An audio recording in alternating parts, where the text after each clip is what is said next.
Welcome everyone to this special session that we call the School of Increase. And we made this in a 4 series for you so that you can follow and get the foundation of how to take control of your mind.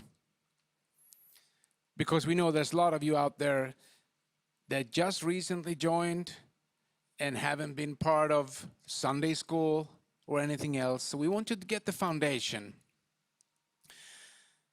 Because have you ever wondered, like I did, like I still do, why is it that many people get tremendous success and some people never succeed in anything they do? And many years ago, I met my mentor and he told me, as I didn't understand back then, but he said, Peter, you can have almost anything you want in life if you just change the way you think. And then he stated, to think is to create. And if you're now smart and you have a piece of paper and a pen and you take notes, I will write down that to think is to create.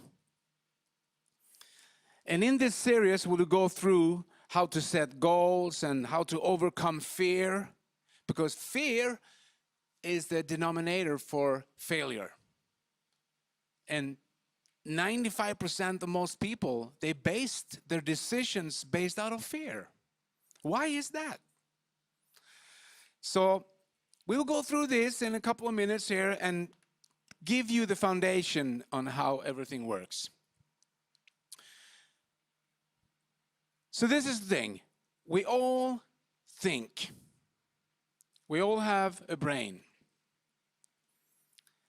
And the thing is that we got this for free.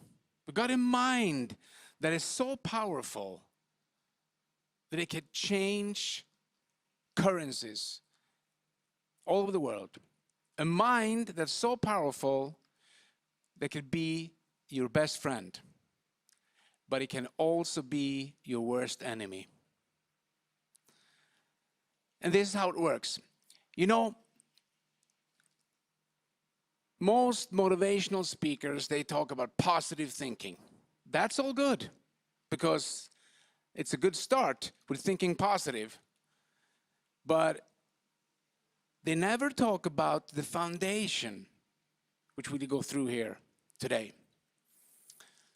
So how does it work? Well, we have a mind, a brain that is divided up in 2 pieces. No one really knows where it's actually at, because they call it the conscious mind and the subconscious mind. And it works like this. We have senses. So we have eyes to see with, we have ears to hear with, and we smell. So we have the 5 senses, which we kind of use every day since we were born to read off the day. So when we're small, we look at our parents and we see what they are doing and we try to copy them. And that is basically how it works. So we use our senses every day to read the day we're in, because we can't live in yesterday, we can't live in tomorrow, so it's only now. And that's also the key of success, to try to live in the now. Anyway, so we read the day with our senses. And they say that we have 60,000 thoughts a day. 60,000 thoughts, that's a lot. And those thoughts, they kind of create the movie of your life. So you read with your senses. So where are those thoughts end up? Because I just told you have a conscious mind, which is those senses. You read the day with your conscious mind. This is here and now. And you program your subconscious mind with those thoughts. So your subconscious mind is kind of a tape recorder in the old days, and nowadays it's actually hard drive. And in that hard drive, you download those 60,000 thoughts a day. So if you follow me now, so you tell me that I have 60,000 thoughts and I download them in my hard drive. Yeah, not every thought, of course, because that would be chaos of thoughts, a lot of thoughts in your hard drive. But you download those thoughts that you repeat, or you have an emotional involvement. So when you look at something, you're experiencing something, you will download it if you repeat. So if you look at something many times, your subconscious will go, okay, I get it. Yes, that's how it is. That's how it works. And this great example, because from the world of sports, for instance, they say that you have to do a certain movement 10,000 times before you learn that movement for real. Like in ice hockey, because I know ice hockey a little bit, you have to do 10,000 skates before you even can skate, 10,000 strokes if you're going to try to shoot the puck, and so on. And I think that applies for everything. We have to do stuff a lot of times before we get it, and then we get good at it. So why all this talk about the conscious mind and the subconscious mind? Well, the conscious mind, people think that they actually make their decisions during a day, but they don't. You don't make your decisions with your conscious mind. 95% of all your decisions is made in your subconscious mind. Wow, did you take that note? 95% of all your decisions, if you're going to say no to something, if you're going to say yes, if you're going to agree, that is made in your subconscious mind. So it works like you live this life from where you were born, you gather information, what you should think about things. That is called the core belief system. That is what you really think about things.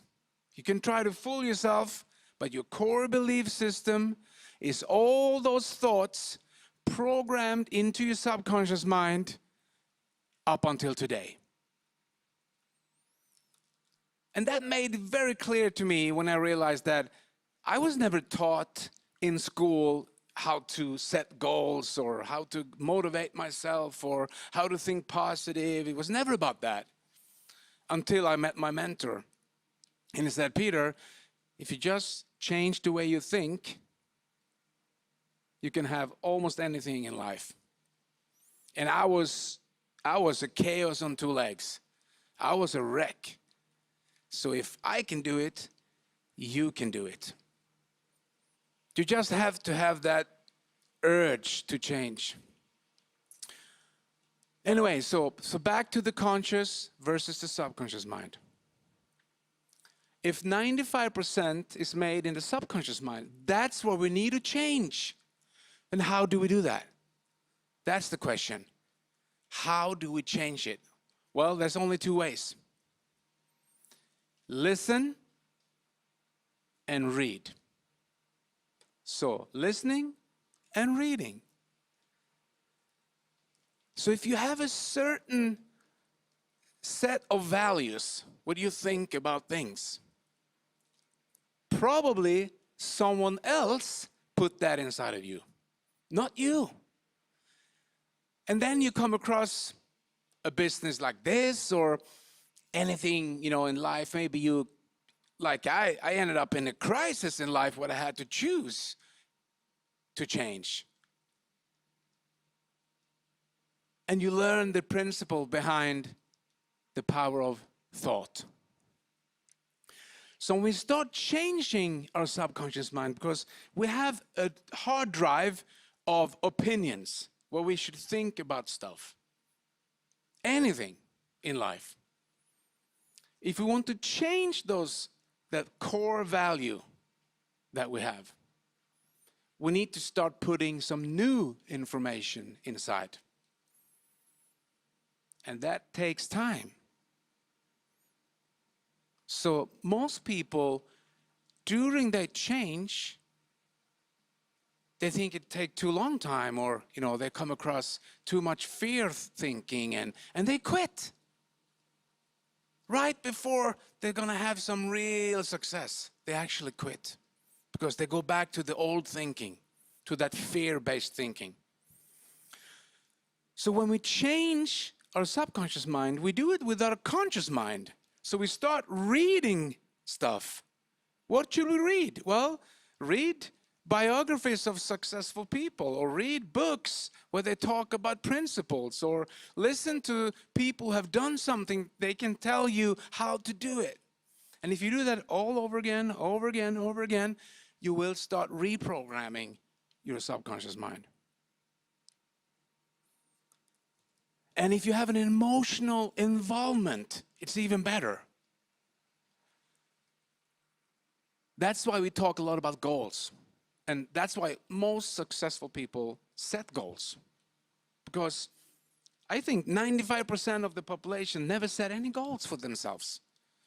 So where are you going if you don't know where you're going? Nowhere. But those goals can also trigger your energy. When you tell your subconscious mind that, for instance, you live in a small apartment and you want to move into a house or a bigger apartment or somewhere else, and you start looking at a picture that you really want, and you look at it every day and say, one day I'm going to live there. One day I'm going to buy that house or that apartment or whatever that is.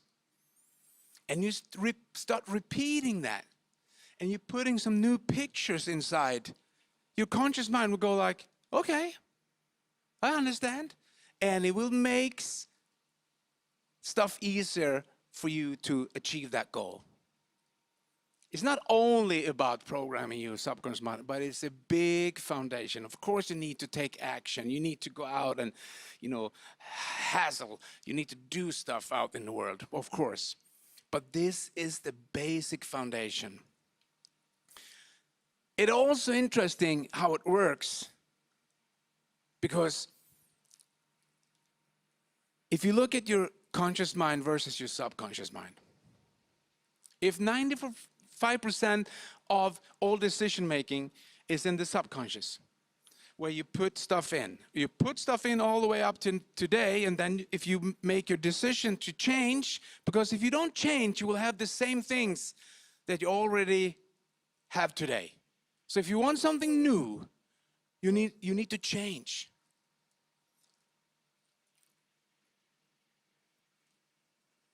And what happens is that we have so much fear programmed in ourselves. We don't know it, but we have. Some people more, some people less. But fear is what kills everything. So you got to get rid of the fear. And we don't even know that we have it. So look at it this way. Since we think, we read the day with our senses, so you read a book, and a problem occurs. And that problem makes you scared. Like, wow, what's going to happen now? And fear is just a feeling that someone else put in there. Because there's nothing to be scared about. Then most people try to think away the fear. That's the biggest and the biggest problem they can make, to try to think away a problem. Because the more you think about the problem, the more and bigger it becomes. So the same thing with your subconscious mind there, when you start thinking about a problem, it grows on you. So what do? We have to change thoughts. So we think about what we want instead of thinking what we don't want. And people who are not successful, they have a common denominator. They think most of the day about the things they don't want. And then they get it. Because that's just how it works. So when we go through this process, the school of increase, don't lose hope. Because if you just stay on the path, it will work out for you. Because someone gave us this freedom of choice. You know, we can choose what we put inside our mind. We can choose what we read, and we can choose what we listen to. So this is the first basic lesson of the School of Increase. And next time we meet, we will talk about your comfort zone and how to create some real success out there.